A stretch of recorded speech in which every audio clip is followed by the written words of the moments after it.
ലോകം നമ്മുടെ മനസ്സിനെ വല്ലാതെ സ്വാധീനിക്കുന്നു. ചന്ദനമരം മുറിച്ചപ്പോൾ കിട്ടിയ കുഞ്ഞ് ആനറാഞ്ചി പക്ഷിയോടൊപ്പം വളരുന്നു. പിന്നീട് ആ കുഞ്ഞ് രാജ്യത്തിലെ രാജകുമാരിയാകുന്നു. അവിശ്വസനീയം എന്ന ചിന്തയെ മറികടന്ന് ഇതാ നിങ്ങൾക്ക് മുന്നിൽ ചന്ദനമരം എന്ന കഥാപ്രസംഗ രൂപത്തിൽ കേൾക്കൂ, ആസ്വദിക്കൂ. നമസ്കാരം. മഹാകവി ജി ശങ്കരക്കുറുപ്പിന്റെ അതിപ്രസിദ്ധമായ ഒരു കവിതയാണ് ചന്ദനക്കട്ടിൽ. ചരിത്രത്തിന്റെ ഏടുകളിലേക്ക് വെളിച്ചം വീശുന്ന ആ കവിത കഥാപ്രസംഗ രൂപത്തിൽ ഞങ്ങൾ ഇന്ന് ഇവിടെ അവതരിപ്പിക്കുന്നു. ചന്ദനക്കട്ടിൽ. വേമ്പല നാട്ടിലെ തമ്പുരാനെ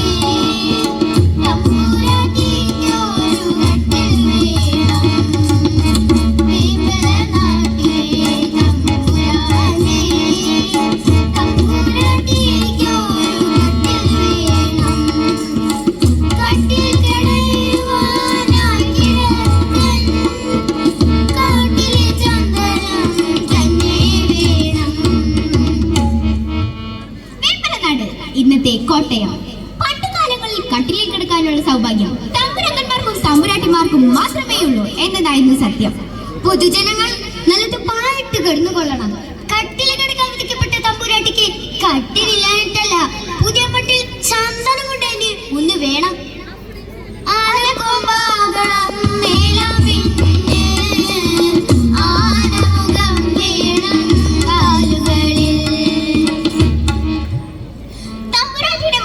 അർണയോട് തന്നെ തമ്പുരാൻ കൽപ്പനയാക്കി. ആരെവിടെ? മേനോക്കച്ചനോട് വരാൻ പറയൂ.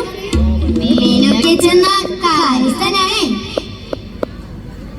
തമ്പുരാന്റെ കൽപ്പന അർണയോട് തന്നെ. മേനോക്കച്ചനും മേനന്മാരും തച്ചന്മാരും നായന്മാരും എല്ലാവരും ഒരു വൻപടയായി വാക്കത്തിയും കോടാലിയും എടുത്ത് തമ്പുരാനെ ഓച്ചാനിച്ച് തൊഴുതിറങ്ങി. ചന്ദനവൻ തേടിയാലെന്ന് അവരുടെ ചെവിയിൽ തമ്പുരാന്റെ കൽപ്പന മുഴുങ്ങുകയാണ്. ചന്ദനം കൊണ്ടല്ലാതെ പടികളെന്നാരും വരേണ്ടെന്നാണ്. തലയും ചൊറിഞ്ഞു തിരിച്ചു വന്നാൽ തലയോട് കൂടി വിടുകയാണ്. നടന്നു നേരം ഉച്ചയായി. വിശപ്പും ദാഹവും സഹിക്കാനാവാതായപ്പോൾ കയ്യിൽ കരുതിന പോയി ചൊറണവാനെ അവരൊരു അരിവീടത്തിരുത്തു ഇരുന്നു. ഭക്ഷണം കഴിക്കുന്നിടയിൽ ഒരാൾ ചോദിച്ചു, അതാ അങ്ങോട്ട് നോക്കൂ, എന്താണത്? അരുവിതം വക്കിൽ കുറച്ച കല്ലത്ത് ഒരു മരം ചന്ദനം തന്നെയല്ലേ. പലമരം കണ്ടു നടക്കമാറ പലവര ശാരിതൻ ചെന്നു നേരെ. ഇടതു കൈ പത്തി വിലങ്ങെടുത്ത് എഴുതും പുരികൾ സ്ഫുരിച്ചു നോക്കി. ഇല്ല, ഇത് ചന്ദനം തന്നെ. ഇത് കേട്ട പാതി എല്ലാവരും അരുവി കൈ കഴുകി ചന്ദനത്തി നേരെ കുതിച്ചു. ഒരാൾ ഒരു ചെറുചില്ല കൊത്തിയെടുത്ത് മഴത്ത് നോക്കി. ചന്ദനത്തിന്റെ നനുത്ത ഗന്ധം. കയ്യിൽ കരുതിയിരുന്ന തോർത്തുമുണ്ട് തലയിൽ കെട്ടി വാക്കത്തിയും കോടാലിയും എടുത്ത് ആ ചന്ദനമരത്തിന് നേരെ ആഞ്ഞു വീശിയപ്പോൾ അതാ ഒരു ശബ്ദം, ഒരു കരച്ചിൽ. വെട്ടല്ലേ കൊത്തല്ലേ ആൽമാരേ, വെട്ടല്ലേ കൊത്തല്ലേ തച്ചന്മാരേ, വെട്ടല്ലേ കൊത്തല്ലേ നായന്മാരേ, വെട്ടല്ലേ കൊത്തല്ലേ തച്ചന്മാരേ. പിന്നെ കോടാലികൾ പൊങ്ങിയില്ല. അവൻ മൂന്നെടുത്തെന്ന് പരസ്പരം നോക്കി. ആദ്യമാണ് ഈ ശബ്ദം. എവിടുന്നാണ് ഈ ശബ്ദം?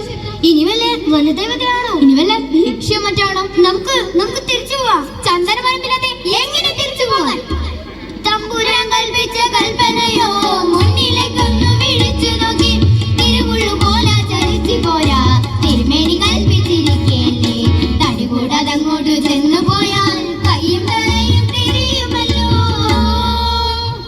ചന്ദനമരമില്ലാതെ തിരിച്ചു ചെന്നാൽ കയ്യും തലയും കാണില്ലല്ലോ. കൂട്ടത്തിൽ ഒരു ധൈര്യശാലിയായ ചെറുപ്പക്കാരൻ ചന്ദനമരത്തിന് മുകളിൽ വല്ലു കയറി.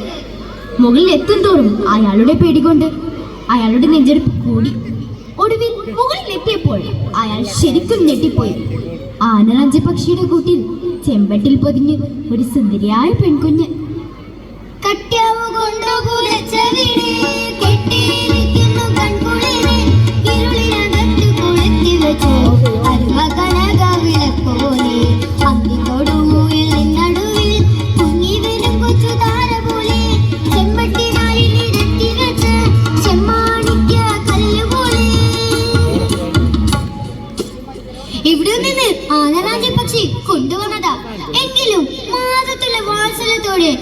കുഞ്ഞിനെ പോറ്റിയിരുന്നു. അയാൾ ആ കുഞ്ഞുമായി കളിച്ചിട്ടിറങ്ങി. കണ്ടവർ അത്ഭുതപ്പെട്ടു. അവർ മാറി മാറി ലാളിച്ചു. അവരങ്ങനെ ആഹ്ലാദത്തിമർപ്പേ ചന്ദനമരവും ഓമന പൈതലുമായി കൊട്ടാരത്തിലേക്ക് നടന്നു. ഏലയ്യ, ഏലേലയ്യ, ഏലയ്യ, ഏലേലയ്യ, ഏലയ്യ, ഏലേലയ്യ, ഏലയ്യ, ഏലേലയ്യ. അന്തിയായി സൂര്യൻ ചക്രവാളത്തിലേക്ക് മറയാനൊരുങ്ങി. തന്റെ മകൾക്ക് പഴങ്ങളുമായി മടങ്ങി വരികയാണ് ആ അമ്മ പക്ഷി. ആ അമ്മ ഞെട്ടിപ്പോയി. ഇവിടെ നിന്ന് ചന്ദനമരമാണ്, എന്റെ കുഞ്ഞെവിടെ? ചിറകടിച്ചു അമ്മ നിലവിളിച്ചു. ചിരകാല ചന്ദനം നിന്നരികിൽ, മരമില്ല കൂടില്ല മകളുമില്ല. ചിറകടിച്ചു നിലവിളിച്ചു, തറവാടും തന്മകൾ പോയ പോലെ. പെട്ടെന്ന് താഴെ രക്തത്തുള്ളികൾ പോലെ എന്തോ ഒന്ന് പക്ഷി കണ്ടു. തന്റെ അമ്മയ്ക്ക് വഴി കണ്ടുപിടിക്കാനായി മകൾ കീറിയിട്ട് ചെമ്പട്ടി കഷ്ണങ്ങളായിരുന്നു അത്. അടയാളം നോക്കി പക്ഷി പറന്നു. അവസാനം തമ്പുരാന്റെ കോട്ടവാതിന് മുന്നിലെത്തി. അവിടെ തലയിട്ടടിച്ച് അത് ചത്തുവീണു. ചന്ദനവർത്തിന്റെ ചീലുകൾ വെച്ച ചിതയിൽ വിരാളിപ്പട്ടിൽ പൊതിഞ്ഞ് ആ പക്ഷിയെ ദഹിപ്പിച്ചു. ഇത് കണ്ട് ആ പെങ്കുഞ്ഞ് തേങ്ങി തേങ്ങി കരഞ്ഞു. കാലം കടന്നുപോയി.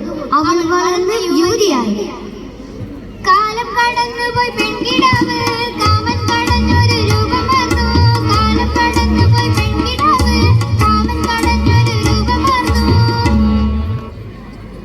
ഇളമൂർ തമ്പുരാന്റെ തമ്പുരാട്ടിയെ അവൾ വാഴുകയാണ്. അവൾക്ക് വേണ്ടി കൊത്തുപണികൾ നിറഞ്ഞ ഒരു ചന്ദനക്കട്ടിൽ ഇളമൂർ തമ്പുരാൻ പണി കഴിപ്പിച്ചു. അദ്ദേഹം അവളെ ആ കട്ടിലിലേക്ക് പ്രേമപൂർവ്വം ക്ഷണിക്കുകയാണ്.